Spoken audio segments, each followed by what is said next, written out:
Hello, hello, alors là je suis avec des infirmières, des infirmiers et je vais interviewer le copain.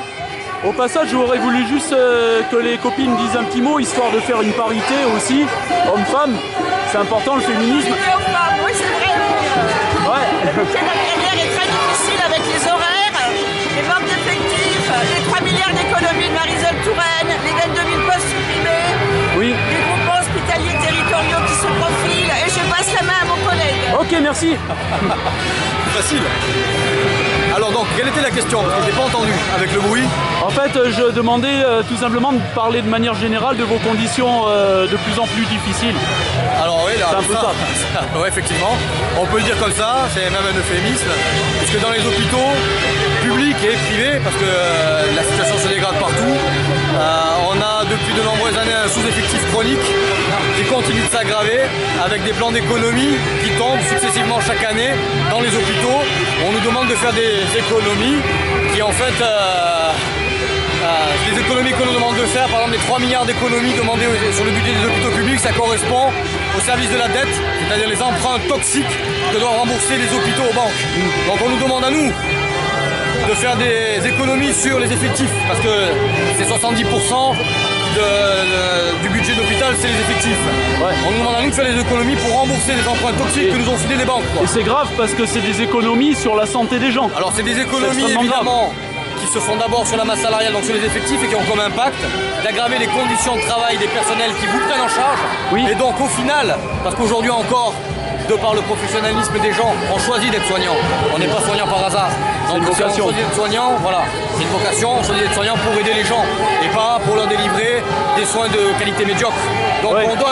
on donne pour essayer d'assurer des soins de qualité, sauf qu'il faut se rendre compte qu'au bout d'un moment, on n'arrivera plus à maintenir ce niveau parce que justement, l'objectif, pour nous, l'objectif principal, il est de réduire la part de l'hospitalisation publique en France et de laisser le champ libre au privé qui va récupérer toutes les activités rentables, sauf que pour se faire soigner, il faudra payer aujourd'hui beaucoup plus cher de sa poche, alors qu'aujourd'hui vous êtes financé par les cotisations sociales. C'est pas bon d'être malade en fait. Hein. Ça doit venir, non, il fera pas bon être malade. C'est carrément. Et en plus on va tomber de plus en plus malade à cause des conditions de travail en général qui nous fatiguent, qui nous usent, la malbouffe, tout ce qui pollue, etc. Donc il faut vraiment se bouger pour créer une autre société. Roselyne Bachelot avait osé déclarer, ministre de droite, que l'entreprise était, que l'hôpital était une entreprise. Et bien là carrément, les soi-disant socialistes, c'est la même chose. L'hôpital ne peut pas être une entreprise.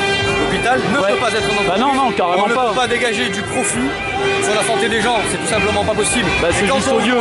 Quand on voit qu'un certain nombre de grosses boîtes du privé lucratif dans le domaine de la santé récupèrent des tas de crédits, que ce soit les crédits impôts recherche, que ce soit les allégements de charges à travers le pacte de responsabilité, et qu'au lieu d'améliorer les conditions de travail des salariés en embauchant, en restructurant les établissements qui sont trop vieux, qui tombent en ruine, cet argent va dans la poche des actionnaires sous forme de dividendes qui demandent à être toujours plus rémunérés.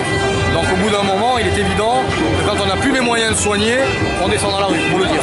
Ok, eh ben, merci que le message passe et il y a espoir parce qu'on est au moins 10 000 exactement, il y a d'espoir et je pense qu'on est suffisamment intelligent en tant que citoyen pour se rendre compte de ce qui se passe et pour pouvoir se mobiliser, faire jouer les convergences, se parler, débattre des vrais problèmes, parce que les vrais problèmes on n'en parle pas,